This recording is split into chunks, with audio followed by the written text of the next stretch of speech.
Bom dia para todos aqui presentes, alunos, professores, diretor escolar, inspetora e demais convidados. Hoje é um dia muito especial. Estamos comemorando 10 anos do projeto Colóquio Filosófico. E seguindo sua tradição, nos comprometemos com a escolha do tema a ser discutido, bem como com a devida competência dos palestrantes, pois cabe a eles a importante tarefa de estimular o conhecimento, inspirar alunos e professores, e partilhar com a comunidade escolar experiências exitosas relacionadas com a aprendizagem.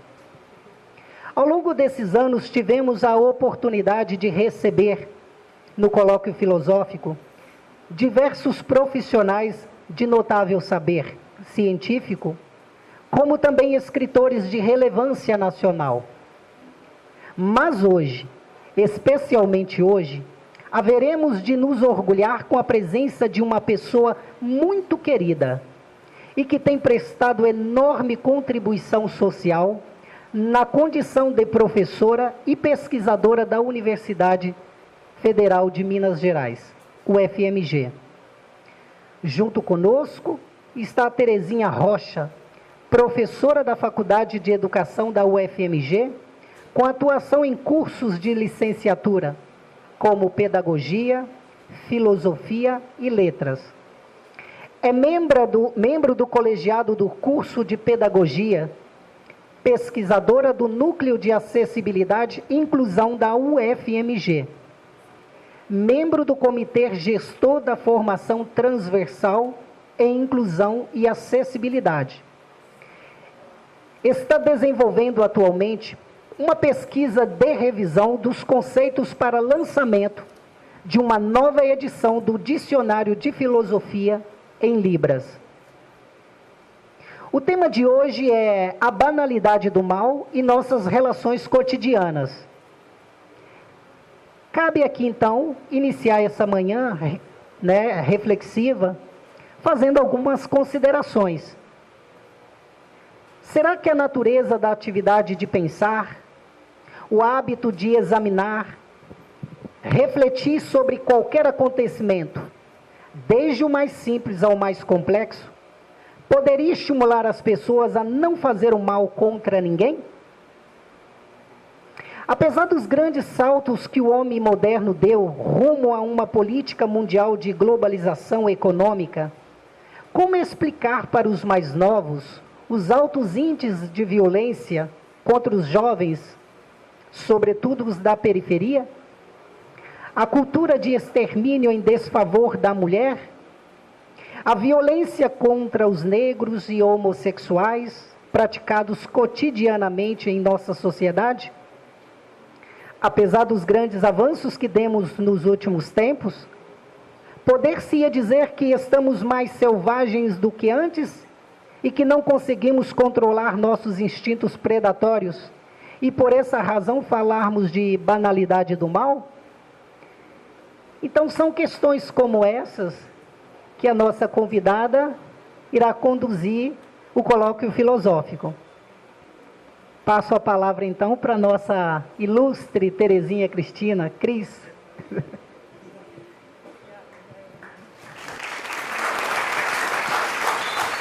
Oi, gente, bom dia. Tudo bem? Bom, o Israel falou aqui um pouquinho da minha atuação, da universidade, de pesquisas e etc. Mas quando eu recebi esse convite, eu fiquei mais uma vez muito honrada, que eu sei que ele faz esse projeto já tem 10 anos, ele está comemorando aqui uma edição, né, de 10 anos, e ele já recebeu muitas pessoas, as quais eu admiro, a trajetória, carreiras, publicações. Estava comentando com ele agora, né, de algumas dessas pessoas, e eu acho que é um projeto muito importante, o Colóquio Filosófico. Então, antes de mais nada, eu já quero te parabenizar por ter essa iniciativa, esse esforço e esse projeto que você faz com tanto zelo e tanto cuidado há tanto tempo. E muito honrado de estar aqui mais uma vez. Eu estive na primeira edição, há 10 anos atrás, e de estar aqui novamente, mais uma vez, nessa edição especial de 10 anos. Obrigada. Bom, ele anunciou o tema com o qual eu vim falar para vocês, e quando eu fiz a escolha desse tema e fui pensando aqui, a primeira coisa que eu fui pensar foi na encomenda. Falei, como é que eu vou atender essa questão? Para quem que eu vou falar? E aí eu fiquei pensando em vocês, pensando, será que eu vou trazer questões puramente intelectuais, questões densas, conceituais? Então, de alguma forma, eu queria trazer algo da filosofia, mas ligado ao nosso cotidiano, ligado em questões que a gente pudesse pensar sobre a nossa vida em sociedade, em família e etc. Então, não vejam isso aqui como um monólogo. Eu vou ficar aqui falando para vocês. Se vocês quiserem perguntar, colocar uma opinião e etc., pode levantar a mão e participar, tá bom? Bom, ele falou aqui um pouquinho da minha trajetória. Nós estudamos juntos na Faculdade de Filosofia, ele foi meu colega de Faculdade de Filosofia. Eu trabalhei na PUC, que foi onde nós estudamos, na Pontifícia Universidade Católica de Minas Gerais. Eu trabalhei lá por 8 anos e hoje eu estou na UFMG e eu trabalho com duas questões. Trabalho com inclusão, com educação inclusiva e trabalho também com a filosofia. Nós viemos aqui falar, né, de filosofia, mas sem perder esse foco de inclusão. Só que dessa vez eu não vou falar de inclusão no sentido de inclusão de pessoa com deficiência. Nós vamos falar de inclusão no geral. E aí por isso que vem esse tema, a banalidade do mal e as nossas relações cotidianas. Relações entre nós, entre os colegas, entre a nossa família, comunidade, etc. E aí eu vou enfocar no pensamento de uma filósofa alemã chamada Hannah Arendt. Bom, para início de conversa, quando a gente fala essa palavra banalidade, o que significa isso? Alguém? Banalidade. O que é banalidade? O que vocês entendem como banalidade? Oi? Pode falar, não tem coisa de erro e de acerto. O que vocês pensam que seja uma coisa banal? Sem importância? É um pouco por aí, sim. Oi? Sem valor? também tem esse a ver. Bom, no dicionário, vocês verem a proximidade do que vocês estão falando para mim. Se a gente for procurar um dicionário, esse termo banalidade, que nós estamos falando aqui de um conceito dessa filósofa, né, que desenvolveu, chamado banalidade do mal. Olha lá no dicionário, aparece como uma característica ou particularidade do que é banal, que demonstra uma trivialidade, um lugar comum. E aproxima disso que vocês estão falando, sim, de uma coisa sem importância, sem valor, né? E aí, nós vamos ver, só que, será que ela está falando assim, o mal é banal, então o mal é comum, é uma coisa que está aí e que tudo bem. Então, primeiro dizendo para vocês como é que eu vou passar esse percurso, como é que nós vamos chegar a esse conceito. Eu vou falar para vocês alguns pontos da própria história de vida dessa filósofa e o que a levou a escrever sobre esse tema, banalidade do mal. E para isso, depois, posteriormente, a gente chegar nas questões que eu falei com vocês, que são das nossas relações pessoais, das nossas relações com os colegas, com a família, com os lugares que a gente vive, etc. Então, esse é o foco, essa é a intenção. Mas para a gente tratar esse tema, o mal, as nossas relações sociais, as questões de injustiça, de julgamento e etc. Bom, deixa eu passar aqui. Opa, foi muito. Bom, e será que esse é o sentido, né? Será que esse é o sentido do dicionário, essa questão de banalidade do mal? Bom, esse conceito foi desenvolvido por ela em um livro que se chamava Reichmann em Jerusalém. Nome estranho, né? Quem que é Reichmann? Reichmann foi dos braços direitos do Hitler durante o período do nazismo. E Jerusalém a cidade, né, de Jerusalém. E aí, ela escreveu essa obra muito em função das vivências dela e em função de um julgamento que aconteceu com essa pessoa, com esse, que era um dos braços direitos de Hitler, chamado Reichmann.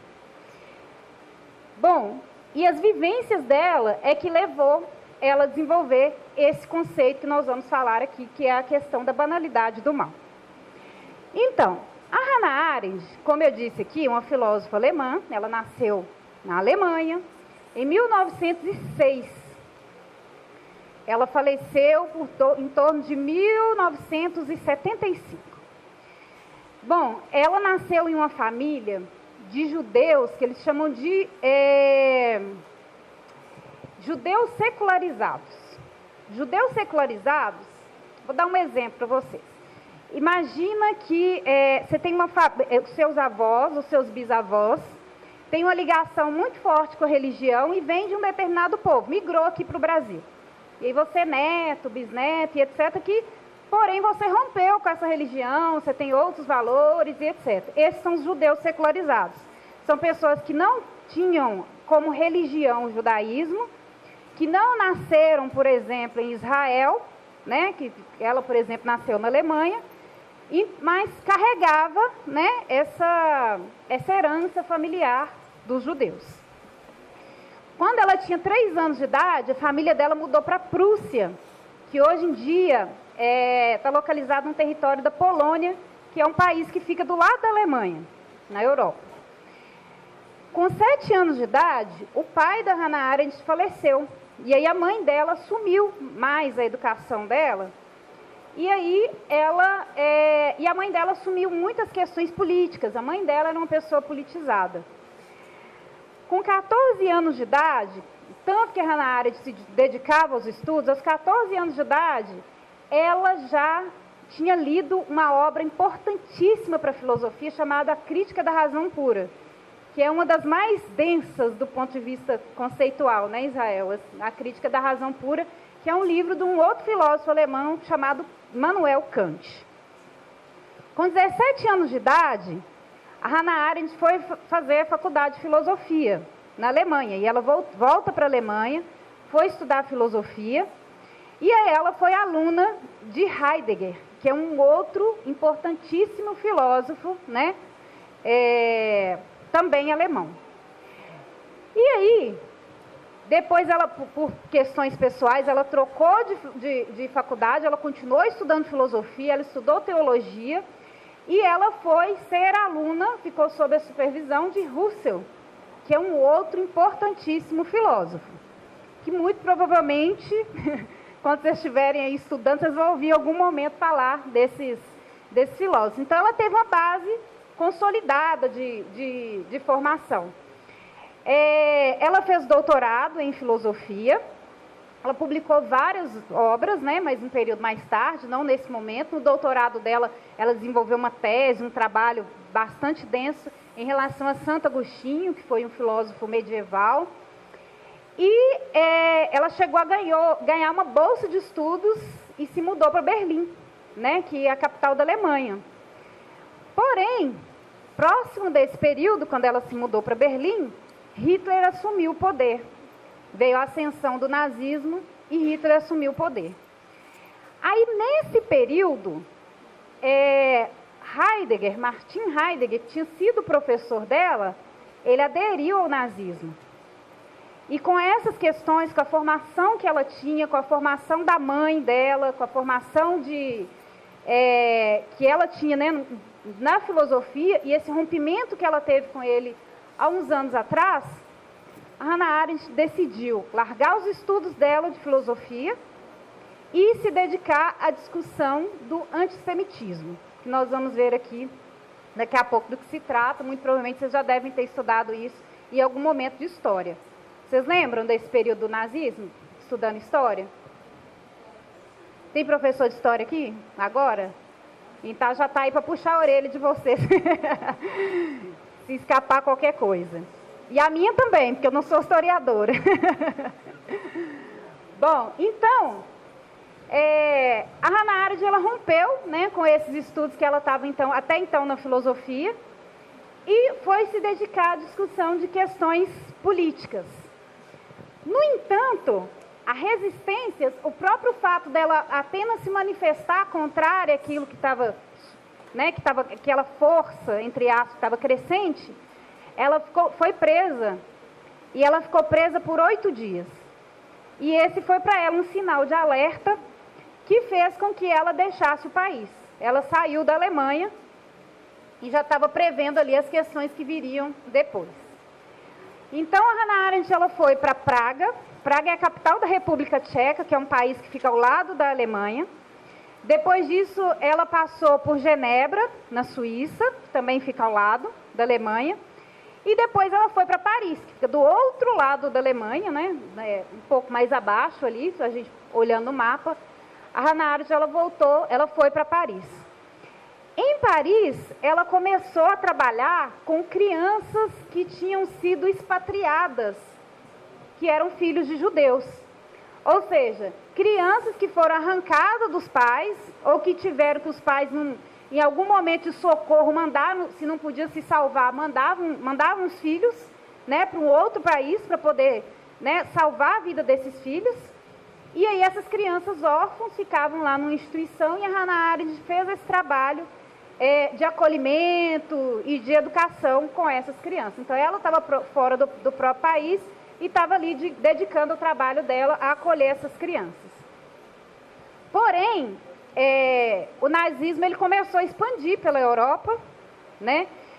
Hitler ele preservou por muito tempo Paris, porque ele considerava uma cidade linda, das artes e etc. Mas depois de um tempo ele chegou a invadir e destruir Paris. Paris é toda reconstruída. Aquelas fotos que a gente vê assim bonitas, né, do Arco do Triunfo, pontos turísticos e etc., tudo aquilo foi reconstruído. Então a Hannah Arendt, eu tinha contado para vocês que ela tinha casado na Alemanha, o marido dela tinha fugido antes. Em Paris ela se casou novamente e aí ela continuou fugindo, ela foi para Portugal e de Portugal ela foi para os Estados Unidos. E nos Estados Unidos ela manteve uma residência fixa e continuou morando lá até o fim da vida. E quando ela estava lá morando nos Estados Unidos, ela foi trabalhar numa revista chamada New Yorker.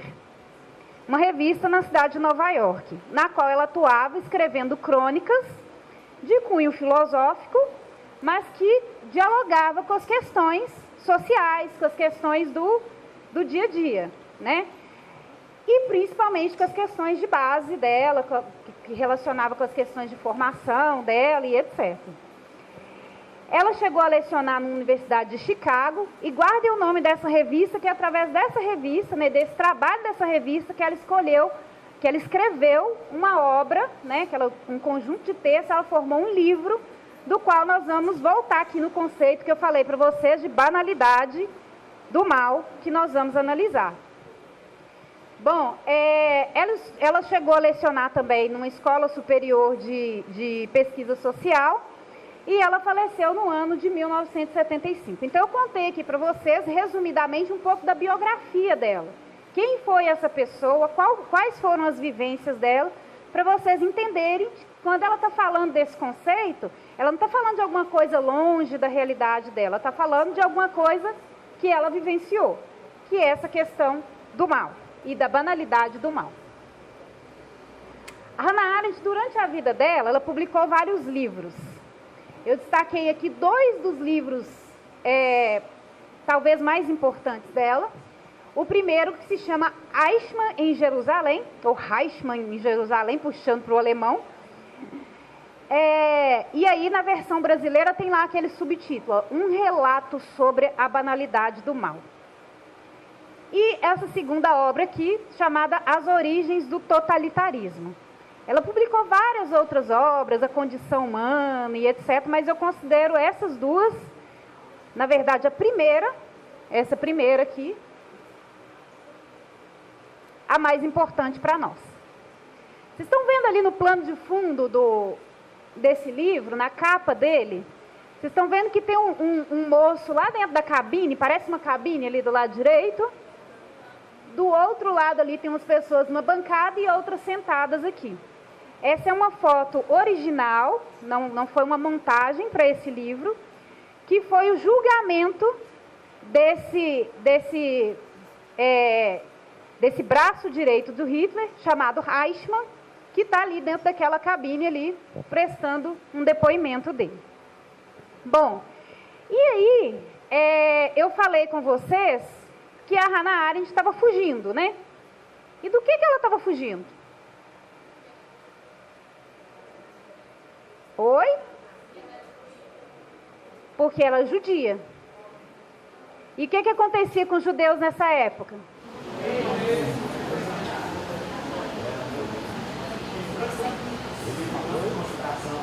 Oi?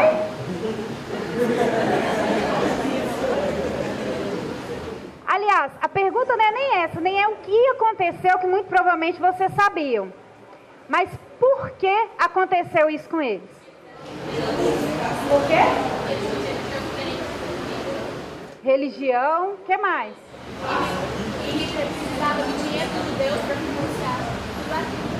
Fala mais alto para eles te ouvirem. E Hitler precisava do dinheiro dos judeus para financiar tudo aquilo que ele pretendia fazer. Questões econômicas. E tem uma outra coisa. Ultranacionalismo. Oi? Seria só os alemães, né? Mas ela também nasceu na Alemanha. E aí? Mas eu não falei que ela tinha rompido com a religião? Que não...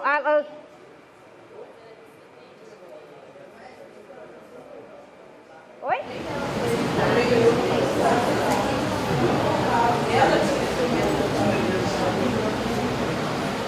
Então, aí a gente identificou as características delas, certo? Que poderia ser porque ela é judia, por causa de questões econômicas, por causa do ultranacionalismo. Mas o que tem de fundo nisso tudo? O que tem do lado dele? Quais eram os motivos, assim, sem olhar para ela, porque ela é isso, porque ela é aquilo, sem olhar para o outro, olhando para si, olhando para aquele grupo que assumiu aquela postura. Qual era o sentimento deles?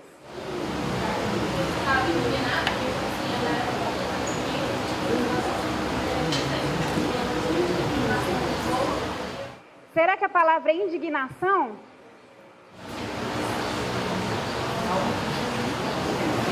Porque naquela época também não eram só os judeus que eram quem era contra os dogmas da vida, também era cristão.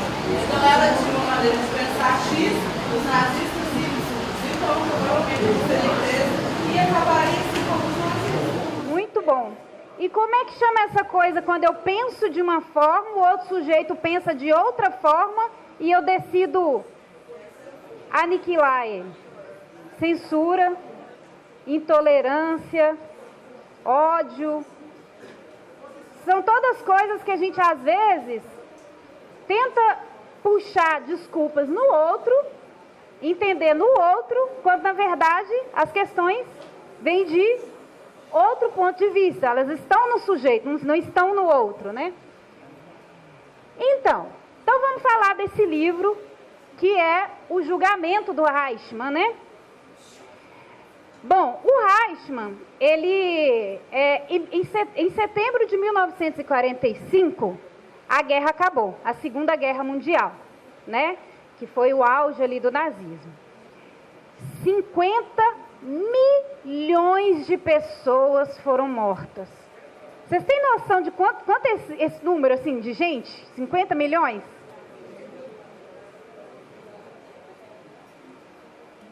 Seria mais ou menos 30% da população brasileira. Mortas, assassinadas. 6 milhões dessa quantidade, desses 50 milhões, 6 milhões eram de judeus. Crianças, mulheres idosas, mulheres grávidas, homens, sem distinção. E alguns nazistas, né, foram capturados e eles estavam no topo da lista, né, alguns que conseguiram fugir estavam no topo da lista dos mais procurados mundialmente. Esse do qual nós estamos falando, que tem a foto dele ali, o Eichmann, que é sobre essa história que a Hannah Arendt conta no livro dela, ele fugiu para a Argentina. E ele foi preso, capturado na Argentina, 15 anos depois do fim do nazismo, em 1960. Então a guerra acabou em 1945 e em 1960 ele foi preso. Quando ele foi preso, a Argentina então deportou ele e ele foi ser julgado em Jerusalém, em Israel. Por isso que o livro se chama Eichmann em Jerusalém. Vocês sabem por quê? Ele não voltou para a Alemanha, porque que ele foi para Israel? Por quê? Ele era alemão, tudo aconteceu na Alemanha, ou na Europa, né? Mas por que ele foi para Israel? Ele foi ser julgado em Israel. Oi? Exatamente, em Israel, né, que vivem os povos judeus, e é quem estava coordenando essas buscas internacionais. Logo quando acabou a guerra, em 1945, a ONU publicou uma carta chamada Declaração Universal de Direitos Humanos, que muito provavelmente vocês conhecem. E vários países assinaram como signatários um compromisso de manter os direitos humanos. Então, direitos humanos, a primeira coisa, não é lei. Às vezes a gente vê na televisão, o povo falando, mas tem essa lei aí que é para isso, que é para defender não sei quem. Direitos humanos, acima de tudo, é o direito à vida. O primeiro dos direitos humanos, na verdade, é a questão da vida. E foi publicada logo depois desse horror, que foi o Holocausto. O Eichmann, então, ele foi, né, para esse julgamento, que com a tecnologia da época, 1960, televisão em preto e branco ainda, foi um grupo de jornalistas do mundo inteiro para poder dar cobertura a esse julgamento e mostrar de alguma forma o horror que foi o Holocausto, que foi o nazismo. E então, a Hannah Arendt, lembra que eu falei, guarda o nome dessa revista? Ela estava trabalhando em Nova York, naquela revista lá chamada New Yorker, e ela foi chamada para sair dos Estados Unidos e ir lá para Israel para poder acompanhar esse julgamento. Então ela foi, mas ela tinha uma carga histórica, não era qualquer jornalista que estava indo ali cobrir aquilo. Ela tinha uma carga histórica de vivência dos pais, dos familiares que foram mortos, das pessoas que ela perdeu durante a guerra. E ela foi cobrir esse julgamento. E é por isso que ela conta esse histórico todo nesse livro dela. Então, o mundo conseguiu conhecer e ver esse julgamento, que foi um dos primeiros julgamentos que teve, né, desses nazistas, dos nazistas, que foi o julgamento do Eichmann. Durante o julgamento, ele foi, como eu disse, não existia, por exemplo, televisão ao vivo, né, que a gente está aqui com a Copa do Mundo, está acontecendo, sei lá, vai acontecer lá na Rússia e a gente vai assistir aqui ao vivo. Teve uma cobertura de televisão que pegava uns rolos de fita e despachava em aviões para que as pessoas pudessem acompanhar nas diferentes partes do mundo o que estava acontecendo ali. Bom, e aí, muitas atrocidades foram feitas durante esse período. E o Eichmann estava lá naquela posição que vocês estão vendo ali, e que eu mostrei para vocês lá na capa do livro, né, numa cabine ali protegido, com alguns policiais em volta dele. E passaram pelo tribunal, durante dias e dias e dias de julgamento, várias pessoas que sofreram o horror do Holocausto, que foram vítimas. Algumas delas começavam a falar e desmaiavam, e tremiam, e ficavam que não dava conta nem de falar o que representou, as pessoas que escaparam, que sobreviveram, não davam conta de falar o que representou essa maldade na vida deles. E aí, durante o julgamento, sabe o que o Eichmann, as expressões faciais dele? Assim, ó, zero, nenhuma. Ele não demonstrava remorso, raiva, nada. Como se tivesse acontecendo nada próximo dele. E um dos dias, o tribunal, e ele se declarou inocente. Desde o início ele se declarou inocente. E ele foi um dos responsáveis pelo que era chamado de Marcha para a Morte, na qual milhares e milhares de pessoas entravam, eram conduzidas, colocados nos trens e levados para os campos de concentração, para as câmaras de gás, para o fuzilamento. E ele não se comovia com nada daquilo. Aí, os juízes, então, tentando de alguma forma saber se existia ali algum arrependimento, alguma emoção nele, eles passaram diversos vídeos. E isso a Hannah Arendt conta no livro dela, porque ela acompanhou todo o julgamento. Eles passaram diversos vídeos mostrando alguns horrores do Holocausto.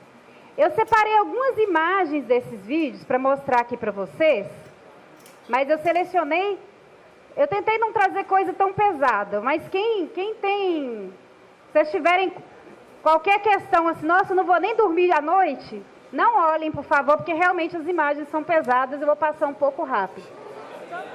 Só para mostrar um pouquinho para vocês o que representou a guerra. E essas imagens que eu estou mostrando aqui, imagem, tentando poupar vocês, na verdade, foram mostrados para ele, na verdade, em formato de vídeo, na frente dele, para ele ver o que ele contribuiu. Vamos ver, então. A primeira delas aqui são crianças, quando elas chegavam no campo de concentração, e isso aí depois de algum tempo no campo de concentração. Com fome, com frio, sofrendo violência, sendo vítimas de experiências médicas. Esses eram os dormitórios dessas pessoas que eram escravizadas e que trabalhavam nos campos de concentração. E isso era o que acontecia, são pilhas de corpos. Quando isso aí, como eu estou mostrando para vocês, são apenas pequenos relatos. Foi muito pior do que isso. E algumas dessas pessoas tinham que cavar a própria vala com as mãos, e eram valas coletivas desse tipo.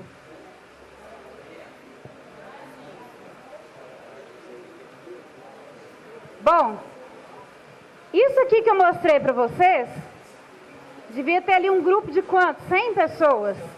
Só que isso aconteceu com 50 milhões de pessoas. Ou elas morreram fuziladas, ou de fome, ou de frio, ou sendo vítimas de experiências médicas. Vamos abrir aqui, né, e fazer alguma coisa. Crueldades de todo tipo, câmara de gás, crueldades inimagináveis. Bom, o exército nazista, a Hannah Arendt conta no livro dela, que eles não tomavam a responsabilidade em relação àquilo. Eles faziam aquilo o tempo inteiro. Tinha trator para empurrar os corpos, para vocês terem noção, assim, de tanta morte carnificina.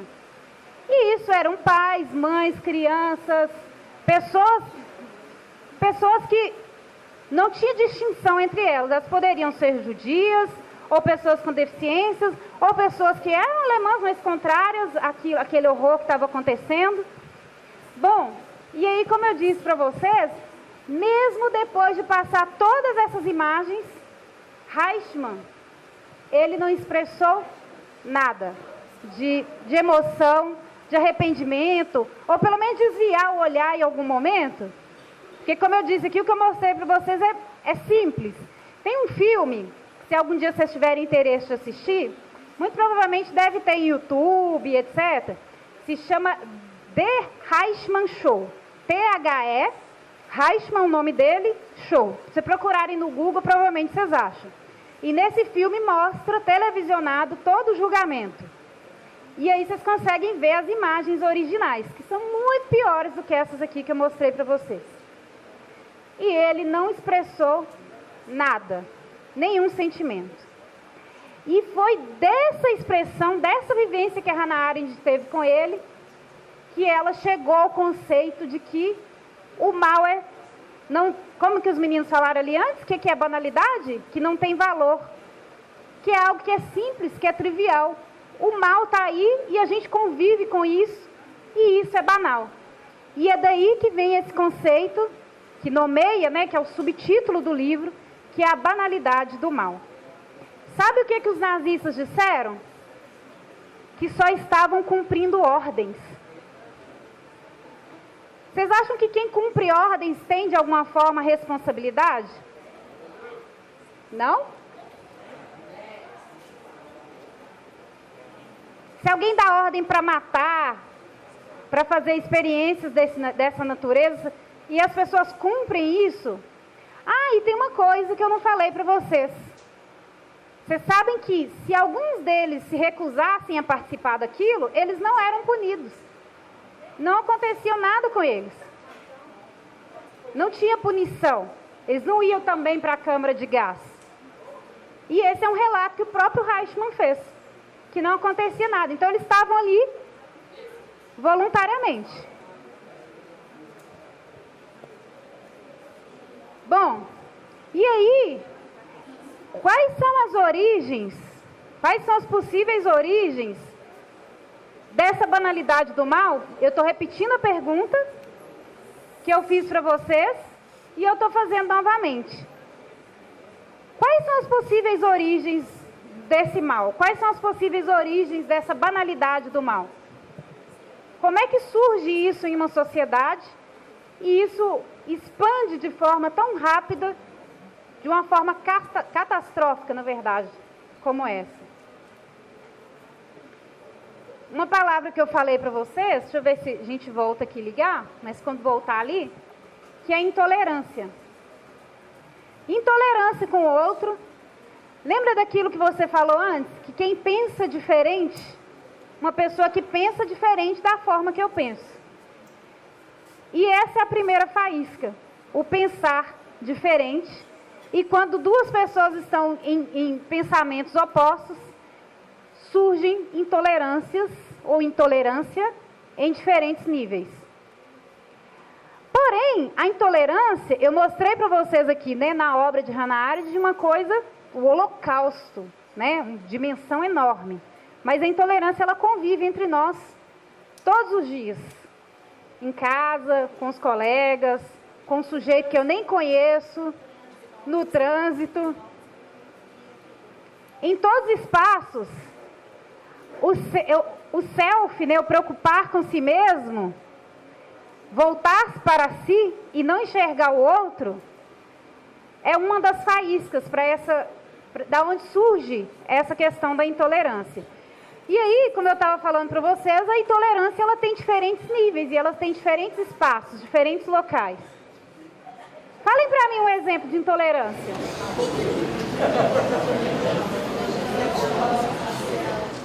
Racial,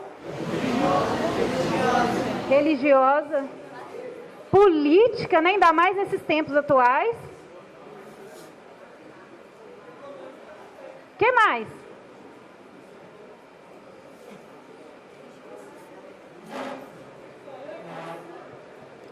Eu coloquei aqui, assim que a gente conseguir voltar ali, acho que esquentou aqui o projetor. A gente vê a intolerância em níveis maiores, por exemplo, quando a gente assiste na televisão atos, né, de terrorismo. Só que o terrorismo tem diversos tipos, né? A gente tem o terrorismo quando ele acontece com alguns países mais ricos. Tem terrorismo quando acontece, às vezes, com países mais pobres. Tem terrorismo de proporções menores, de proporções maiores.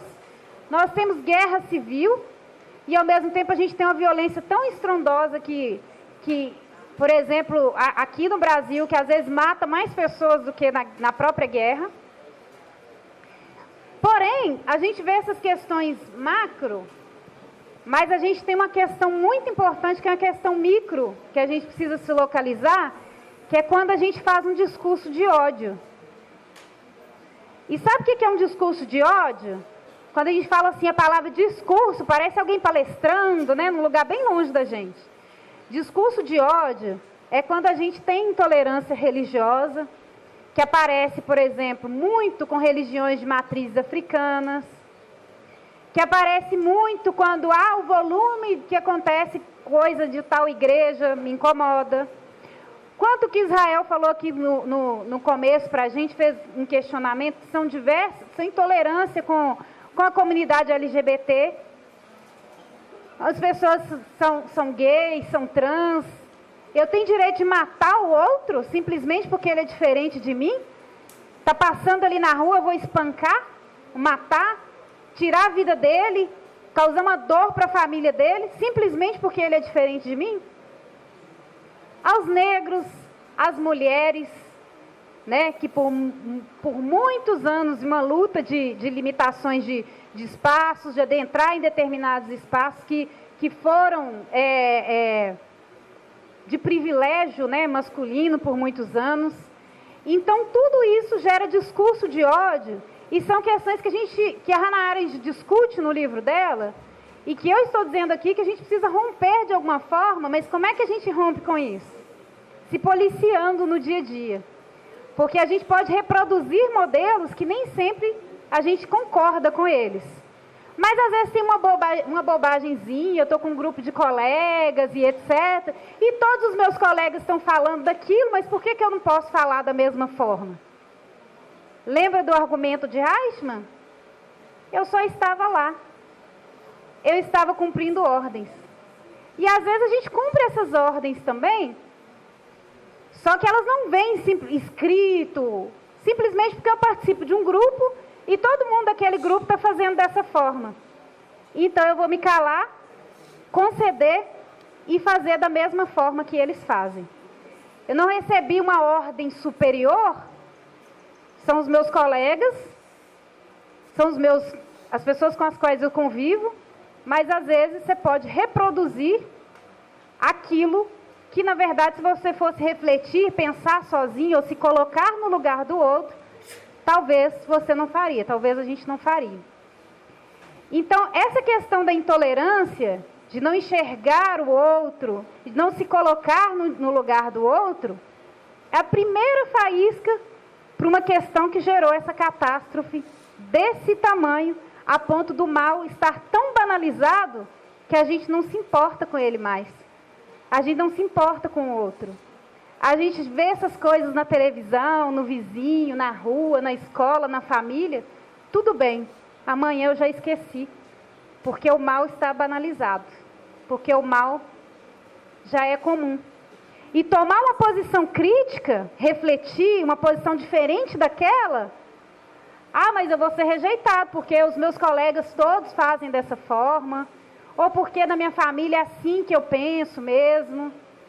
Então, essa posição crítica, de se colocar no lugar do outro, de refletir, de compreender situações pelas quais você tem empatia, se colocar naquele lugar, às vezes não é fácil. Às vezes você faz sem pensar. E aí, eu queria mostrar aqui para vocês um videozinho que é depois que o julgamento acabou. Mas eu acho que esse vídeo não vai rodar, porque a gente não tem um áudio aqui, então eu vou descrever para vocês. E depois eu vou passar ele para o professor Israel, porque ele é muito curtinho, assim, tem 18 segundos. Que é um depoimento de uma das vítimas, depois que o julgamento encerrou. O Reichmann foi condenado, né, depois de muitos dias, com mais de 100 testemunhas, as pessoas que foram lá contar o que elas sofreram, o que as famílias delas sofreram, passaram mal lá dentro, não conseguiam falar. Foi uma situação muito difícil. Depois de muitos e muitos dias, ele foi condenado pelos crimes de guerra, pelos crimes contra a humanidade, pelas violências, né, que ele ajudou a cometer. E aí... Oi? Lá tem pena de morte, então ele pegou a pena de morte. Mas muitas pessoas defenderam que, na verdade, ele deveria ter pegado prisão perpétua, ele deveria ter ficado vivenciado aquilo e não ser libertado, né? Estava vendo ali a morte, talvez, como uma liberdade. Mas são posições, né, diferentes. E aí, quando o julgamento acabou, e aquele espaço ali do tribunal foi totalmente esvaziado, lembra que eu contei para vocês que tinha uma equipe de televisão, que pessoas do mundo inteiro, né, foram lá para dar essa cobertura e dar essa notícia desse julgamento. Quando acabou, uma das vítimas, uma das pessoas que teve sua família inteira massacrada, morta, assassinada pelo regime, né, durante o Holocausto, ele resolveu gravar o depoimento e pediu que esse depoimento circulasse junto com aqueles vídeos que iam ser enviados durante essa transmissão, que a transmissão, como eu disse para vocês, era gravada e era enviado para que a fita fosse passada lá nos outros lugares, nos outros países. Então, nesse vídeo, ele vira para as câmeras de televisão e para os jornalistas, e dentre eles a Hannah Arendt, que estava lá presente, cobrindo esse julgamento, essa filósofa da qual eu li esse livro, e vim contar aqui para vocês, né, essas questões, que desenvolveu esse conceito. E ele olha para a televisão, né, para as câmeras de televisão e diz isso. Se você acha que por algum motivo, ou a natureza, ou Deus, seja lá qual for a sua crença, se você acha que Deus te fez melhor do que qualquer outra pessoa, se você julga de coisas mais simples, você acha que o tamanho do nariz da outra pessoa, ou o formato, te faz melhor que ela, se você acha que a sua crença religiosa é melhor do que a crença do outro, você foi contaminado pelo mesmo ódio que contaminou Reichmann. Esse foi o depoimento dele, que tem nesse vídeo, que eu vou passar para o professor Israel. A gente já está fechando, já estamos finalizando. E a minha consideração final aqui para vocês, para a gente fechar, e eu vou abrir para perguntas, para comentários, se vocês quiserem fazer algum comentário, é que a gente pode romper com isso. Não há nada de natural, não há nada dado.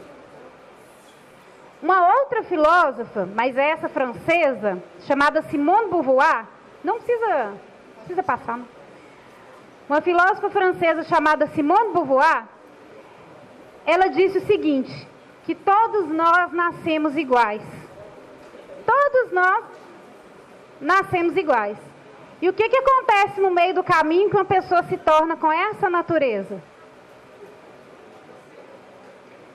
São as questões sociais, são as nossas formações sociais, as nossas origens sociais, os caminhos com os quais a gente escolhe. mas a gente tem a possibilidade de romper com isso. Isso não é dado, é algo dado. Vocês viram que nem os próprios nazistas, eles não tinham isso como algo obrigatório para eles. Então, nós temos escolhas para romper com isso. E aí, para a gente fechar, na última palavra, eu vou falar para vocês aqui uma citação de um pensador brasileiro, um dos maiores educadores desse país, chamado Paulo Freire, que é o patrono da educação brasileira. Nós estamos sofrendo um processo, atualmente está tramitando, que eles querem retirar o nome dele como patrono da... Mas essas coisas de escola sem partido, né? Essas coisas que a gente estava conversando aqui antes, né, Israel? E o Paulo Freire diz o seguinte, e aí eu vou deixar como questão final, e se alguém quiser comentar essa frase, né, de uma das citações dele, fique à vontade. Ele diz que todo mundo tem ideologia, toda base é ideológica, todo mundo, todos nós. A diferença entre um e outro é para saber se a sua base ideológica ela é inclusiva ou se ela é excludente. Então é isso, gente. Obrigado por terem me ouvido.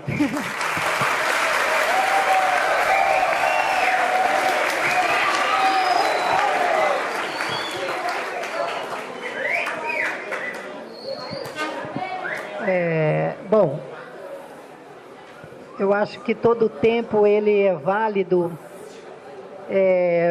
para o pensamento, né? Como no início da fala, será que o fato da gente não parar para pensar, a gente tem praticado o mal, a violência contra o outro, e quanto menos a gente pensa, reflete, né?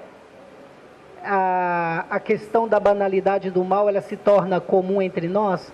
Então eu acho que mais uma vez a gente se coloca, a escola Antônio Belarmino Gomes, ela se orgulha por oportunizar esse momento de reflexão, né, professora, para a gente pensar na vida, pensar no outro com responsabilidade, né?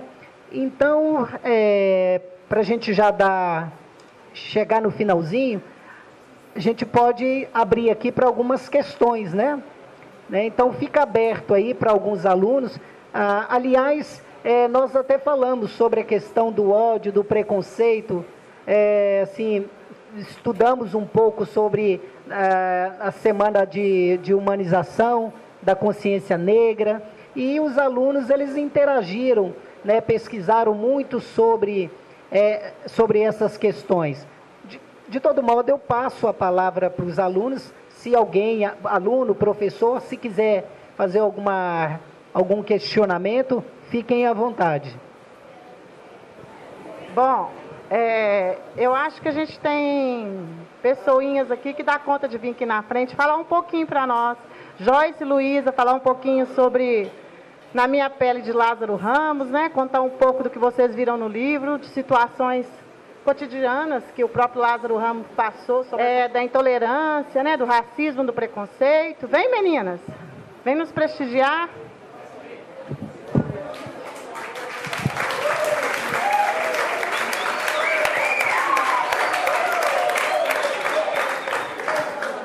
Depois a gente passa um apertinho na turma do segundo ano no Joaquim Nabuco. Falou?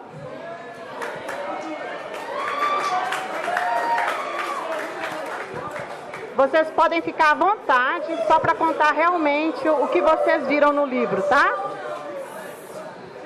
É o livro que chama Na Minha Pele, do Lázaro Ramos, e ele conta a trajetória dele.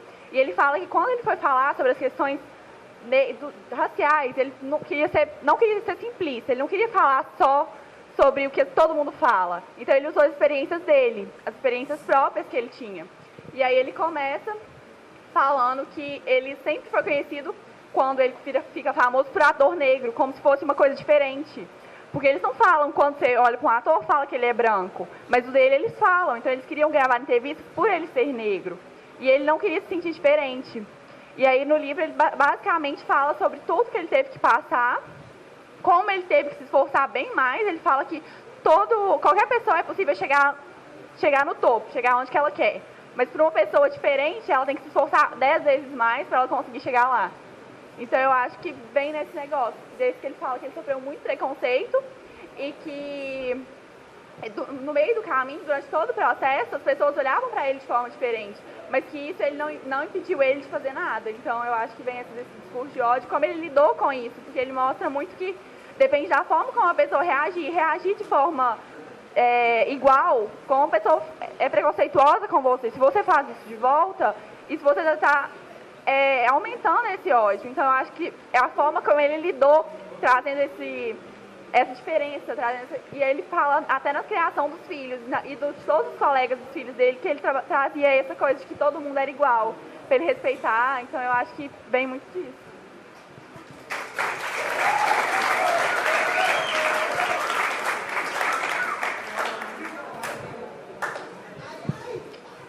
Bem, a Luísa falou bastante sobre o livro Na Minha Pele. Lázaro Ramos, ele relata bastante acontecimentos que ele passou. Um muito importante que marcou muito ele foi a questão da mãe dele. A mãe dele era uma faxineira, trabalhava em casa de família, só que ele falou que nunca tinha observado isso. Enquanto estava todo mundo na mesa se alimentando, a mãe dele tinha que estar lá atrás, ele com a mãe, e eles podiam comer só arroz e ovo frito. Assim, carne não fazia parte da comida deles. E ele fala que ele enfrentou bastante dificuldade. No começo, a vida dele toda, ele era incluso no escola para negros, ele frequentava grupos de negros. Então, ele chegou no limite que ele falou, mas por que eu estou só nisso? Então, foi onde ele começou a se questionar. E ele fala que isso é muito importante no ser humano. O ser humano, ele precisa questionar mais, querer saber por que ele está naquele ponto. Então, assim, isso que deu força para ele. E ele fala que uma pessoa também que ajudou muito ele, claro, a mãe, mas a esposa dele também ajudou muito ele, foi quando ela foi a primeira pessoa a denunciar o racismo pela internet, porque ela sofreu bastante isso. E no livro, ele comenta um pouco sobre algumas pessoas também que sofreram bastante, como a Carol Conká, que agora é uma artista que está muito famosa, só que ela sofreu um preconceito pela banda Fly, que questionou sobre o cabelo dela. E ela lançou uma música na qual ela falava que são os juízes da internet, que de longe falam muito, mas de perto não falam. E é exatamente isso. A pessoa, quando ela é racista, a pessoa, quando ela julga muito, na verdade, quando ela está na sua frente, ela não tem a capacidade de falar. E isso que ele fala, que as pessoas, aqueles que sofrem preconceito, seja ele racial ou não, a pessoa tem que ter coragem de falar e denunciar.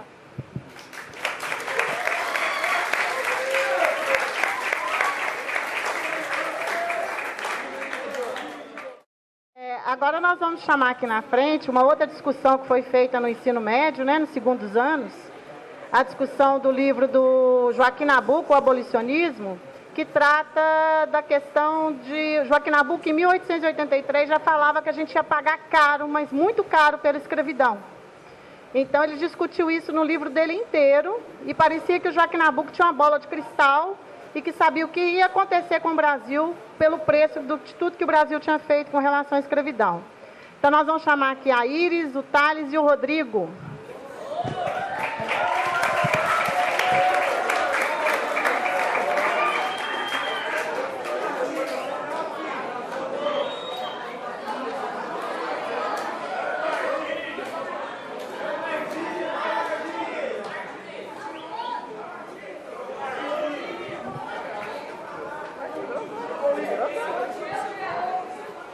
No segundo ano, a gente trabalhou o livro O Abolicionismo, de Joaquim Nabuco. E esse livro foi escrito mais ou menos 5 anos antes que ocorreu a abolição da escravidão. E ele tinha pensamentos muito adiantados pela época. Ele sabia o tanto que essa tardia ruptura da escravidão, essa emancipação, ia trazer para a gente as consequências e a questão mesmo de olhar o próximo. Porque naquela época o escravo ele não era considerado nem como ser humano. E essa demora para outra população, para a população ver que eles eram iguais. e encarar eles como membros da sociedade, essa demora na época, ia trazer posteriormente para nós hoje em dia esse olhar de criticar os outros por indiferenças, por ver que não somos todos iguais e criticar que aqueles de outra cor, de outro sexo, de outras características são menores que a gente. E coisa que ele trouxe para a época que não era verdade, que a gente tinha que encarar todo mundo iguais, com os mesmos direitos.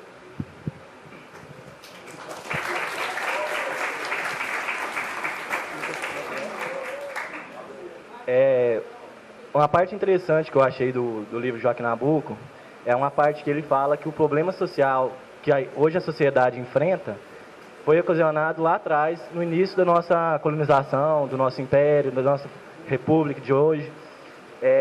Que é o seguinte, várias pessoas achavam que a escravidão era um fator que só permanecia isolado na fazenda, com senhores de engenho.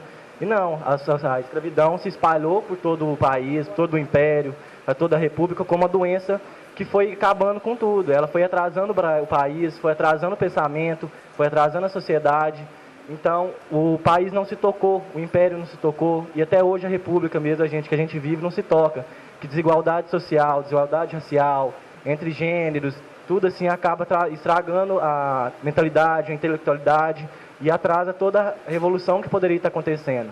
Se as pessoas tivessem mais, como ele falou, mente aberta, para estar igualando seus pensamentos e não a cor da pele, seria muito mais a sociedade evoluída, desenvolvida e muito mais avançada, porque priorizam problemas que são supérfluos, coisas que não têm necessidade, como Joaquim Nabuco fala, e deixam várias coisas passarem em branco.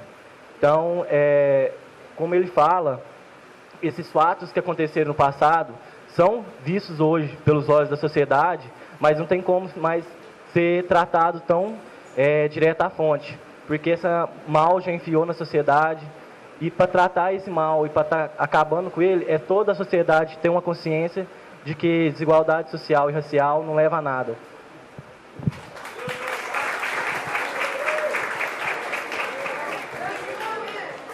Bom, também fala sobre os desastres que a escravidão ela causou no Brasil, tipo, interrompeu o desenvolvimento do Brasil, que como a mão cativa fazia do Brasil um plantio, transformou o Brasil meio que em uma fazenda. Tipo, hoje o que move mais a economia brasileira é a agricultura, e isso é uma coisa herdada da escravidão e tudo, e também como se a escravidão foi uma coisa abolida muito tarde no Brasil, e se fosse mais cedo, o Brasil era para ser bem mais desenvolvido.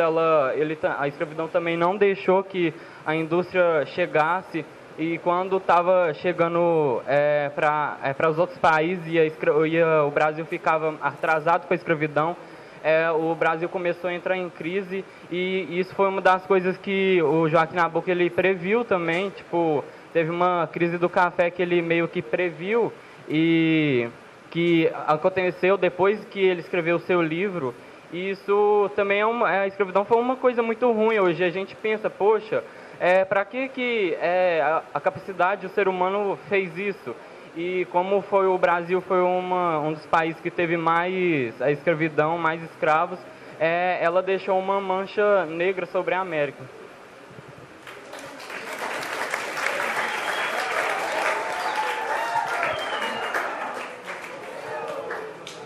Queria convidar a professora Júnia para dar uma palavrinha aqui.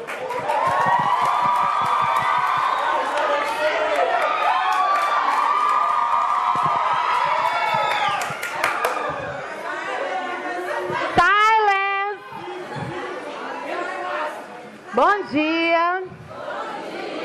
Eu, como representante da raça negra, não podia ficar lá sentadinha, né? Parabéns, Terezinha. Adorei suas palavras. Essa questão da banalidade do mal é uma coisa muito interessante da gente falar. E como esse mês de novembro é o mês da consciência negra, muito tem se falado sobre o negro, sobre as coisas que a gente sofre. Eu vim aqui para falar, primeiro para agradecer a Terezinha pelas coisas que ela disse, e para também dar um testemunho e uma palavra de incentivo para as pessoas, para todos que moram na periferia não só para quem tem a pele preta como a minha, porque quando mora em periferia também é discriminado, mas principalmente para os alunos negros que a gente tem. Hoje em dia, como professora, eu tenho a oportunidade de dar o meu exemplo, de representar mesmo a figura do negro, que é o que eu faço todo dia na escola, com meu cabelo para cima, com penteado, com turbante e com a minha pele. E estando no lugar que eu estou de educadora, de pessoa que conseguiu fazer uma faculdade, não paguei particular, eu precisei do FIES. As cotas são muito importantes, não digam que não, porque é assim que a gente começa a conquistar o espaço que a gente tem. Mas, quando eu era pequena e durante algumas aulas desse ano, eu pude comentar algumas coisas com os alunos, trazer autores negros, obras de pessoas negras, que é importante ressaltar isso. Mostrei para vocês exemplos de como é o preconceito que a gente sofre, de que às vezes pais de crianças que são brancas não deixam brincar com a gente. Numa aula no Rio de Janeiro, até me emocionei quando eu contei que às vezes os pais falavam que os meninos não podiam brincar com a gente porque a gente estava sujo. E não é porque a gente estava sujo, é porque a pele é preta e assemelha a sujeira. E não importava, às vezes os pais diziam que não importava se ela tomar banho, ela vai continuar suja. Hoje em dia, eu ainda sofro preconceito. Quando eu trabalhava numa escola de inglês, como secretária, às vezes chegava gente e olhava torto. Mas teve um episódio em que uma mãe chegou para procurar, eu já falava inglês fluentemente. Uma mãe chegou para procurar, lá eu era secretária e eu também limpava a sala, porque eu estava sozinha, não me custava nada. A mãe chegou e perguntou, a escola já abriu? Falei, está aberta, de que você precisa? Aí ela falou, porque eu quero informação, quem que pode me atender? Estava só eu lá. Aí eu falei, eu mesma. E eu também sou muito humilde, não abaixo a cabeça, não. Aí ela falou assim, você pode me informar? Posso. E ela começou a olhar para mim com um olhar de desdém. Por quê? Porque eu sou preta. Aí eu comecei a conversar com ela e usar termos da língua inglesa e conversar falando inglês. E aos poucos eu percebi que ela foi mudando a fisionomia, o jeito dela me olhar mudou. Por quê? Apesar do meu tom de pele, eu falo inglês. E ela percebeu isso, então o jeito dela já mudou comigo. Essa escola a qual eu me refiro, hoje eu sou dona. Sou dona da escola.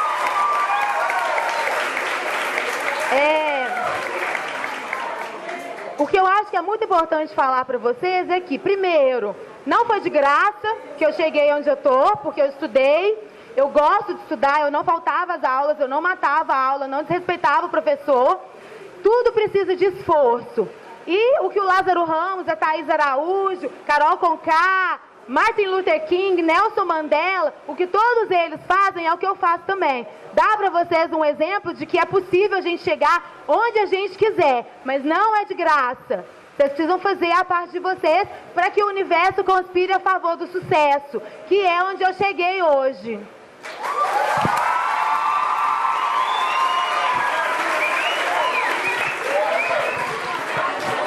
Além de tudo, é mega gata, né?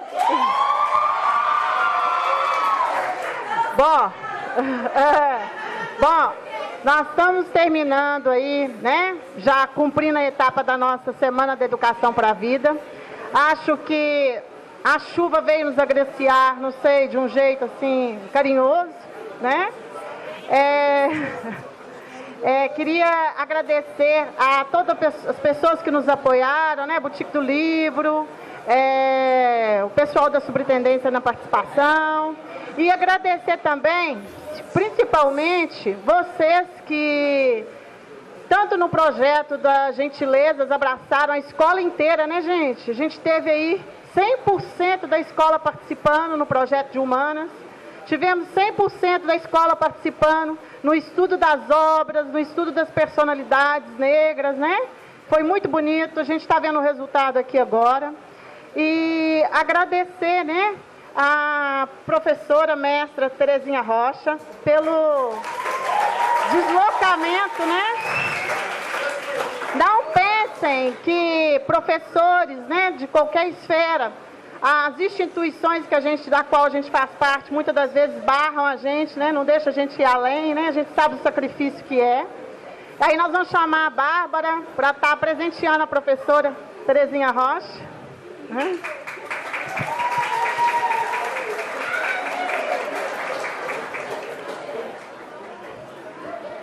Israel, a professora Terezinha Rocha.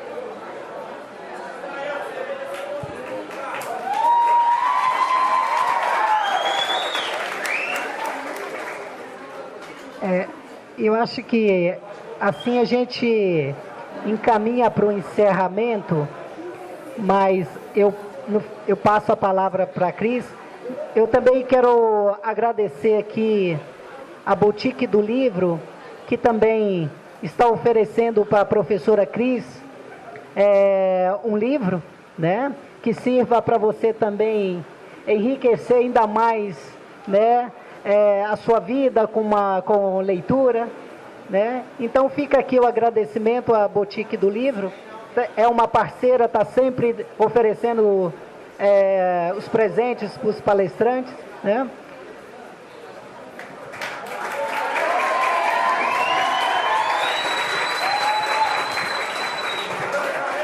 Obrigada, vou abrir aqui, né, para ver.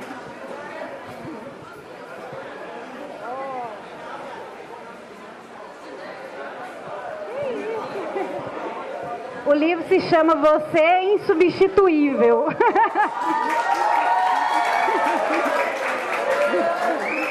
Ô, gente, bom, eu só queria agradecer vocês por terem me ouvido. Como eu disse aqui no início, né, quando eu comecei a falar aqui, quando eu recebi o convite do Israel, do professor Israel, e ele é tão organizado que ele me fez esse convite no início do ano. E aí muitas coisas aconteceram durante o ano. Eu estava contando para ele que tem um congresso internacional para eu participar, estava fechando a nota dos meus alunos na universidade, final de semestre, final de ano, mas sempre preocupada com vocês, o que eu iria trazer que de alguma forma pudesse comunicar com as nossas relações cotidianas, comunicar com as atitudes, com as questões que a gente faz no dia a dia, e não trazer uma coisa tão teórica, tão distante da nossa realidade. Então eu espero que eu tenha contribuído de alguma forma, que essa mensagem tenha ficado para vocês. Fiquei emocionada com o depoimento da professora, com a leitura dos alunos, e só quero agradecer vocês então por terem me ouvido e parabenizar por esse trabalho bacana que vocês têm feito aqui. Tá bom? Obrigada e parabéns. O colóquio filosófico desse ano, né? Então ele celebra, de um certo modo, eu diria que ele celebra a paz, celebra a vida. E o tema a banalidade do mal, ele veio contemplar, né, essas questões. E falando em banalidade do mal, um dos temas abordados aqui hoje também foi a questão do racismo. Que hoje em dia fala-se muito que não há racismo, não existe racismo, porque está uma questão banalizada. E as pessoas às vezes não querem discutir. Com o meu exemplo de que sou uma professora, de que tenho curso superior, de que falo 2, 3 idiomas fluentemente, de que é possível, mesmo sendo pobre, mesmo sendo negro, mesmo sendo o que você for, é possível. Se você se esforçar, se você tiver força de vontade, se você quiser, é possível que você chegue onde você quiser chegar. Eu queria dar parabéns ao Grupo de Humanas pelo excelente projeto que foi desenvolvido, né, e de estar tratando dentro de sala de aula diretamente esse tema. E hoje fechou com chave de ouro uma discussão direta, né, com uma professora espetacular como a Terezinha, que nos agraciou e trouxe tanto conhecimento para os nossos alunos. Procurei tentar trazer aqui questões que aproximassem da nossa realidade, mas que a gente conseguisse compreendê-las e refletir um pouco sobre elas. Foi muito gratificante participar, eu fiquei encantada com a escola, com a comunidade escolar, com o trabalho dos professores, com o depoimento dos professores, com o comprometimento dos alunos, com uma escola incrivelmente exemplo para todas as outras escolas. Ouvi depoimentos, conversei com os professores sobre outros projetos que eles desenvolvem aqui de cunho social, de questões que realmente colocam esses estudantes para refletirem, para pensarem sobre a condição humana e sobre o nosso lugar social. Só tenho a agradecer, obrigada à escola, obrigada Israel, agradeço todos os professores e parabéns pelo trabalho de vocês.